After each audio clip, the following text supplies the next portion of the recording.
Guys আসসালামু আলাইকুম। আজ আমি একটি নতুন বিষয় নিয়ে আপনাদের সামনে উপস্থিত হয়েছে আমাদের অনেকেরই সমস্যা হাতের লেখা নিয়ে। সেই সমস্যার সমাধান করতে আজ আমি একটি ভিডিও নিয়ে এসেছি। হাতের লেখা সুন্দর করা কার্যকরী উপায়গুলো আমি লিখে দিয়েছি। এগুলো প্র্যাকটিস করলে মাত্র 7 দিনই আপনাদের হাতের লেখা অনেক ইমপ্রুভ হবে। প্রথমটা হলো কি, সব সময় হালকা কলম দিয়ে লিখতে হবে। আমার এখানে দুটো কলম রয়েছে। এটার দাম হচ্ছে বেশি, এটার দাম হচ্ছে অল্প, অর্থাৎ 5 টাকা। আমরা মনে করি কি বেশি দামের কলম কিনলে আমাদের হ্যান্ডরাইটিংটা এরকম ইমপ্রুভ হবে, আর আমরা মনে করি আমাদের ধারণাটা একেবারে ভুল।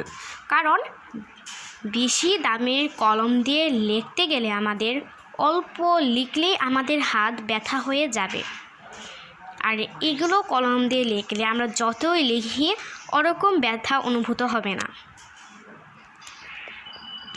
তারপরে লিখেছে স্বরবর্ণ ব্যঞ্জন বর্ণ বেশি বেশি লিখতে হবে।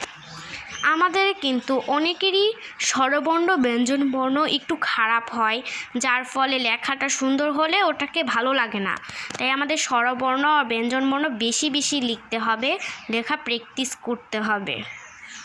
এক শব্দ থেকে আরেক শব্দ ফাঁক করে লিখতে হবে। আমরা অনেকে এক শব্দ থেকে আরেক শব্দ ফাঁকা ফাঁকা করে না লেখার কারণে আমাদের লেখাটা বাজে দেখায়। আমাদের লেখাটা সুন্দর হলেও সেটি আকর্ষণ ফুটে ওঠে না।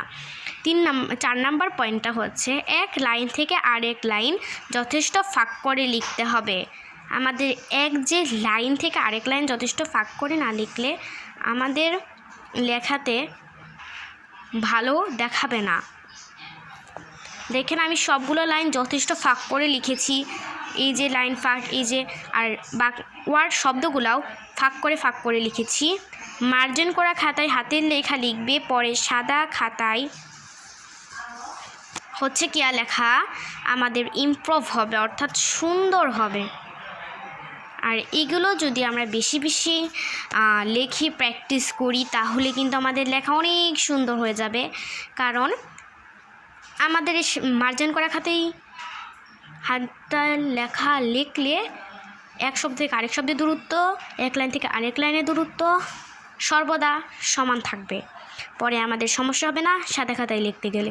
গাইস, আমার ভিডিওগুলো অনেক কার্যকরী স্টাডি ভিডিওগুলো আমি আপলোড করি, আর আমার ভিডিওগুলো সব সময় লাইক দিবেন, সাবস্ক্রাইব করবেন, সব সময় সাবস্ক্রাইব করবেন আমার ভিডিও।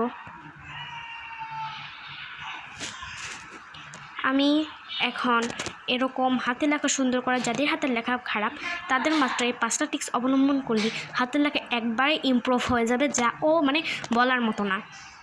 অনেক ইমপ্রুভ হয়ে যাবে হাতের লেখা।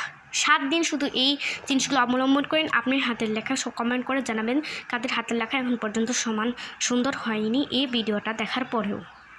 সবাই মনোযোগ দিয়ে ভিডিওটা দেখবেন।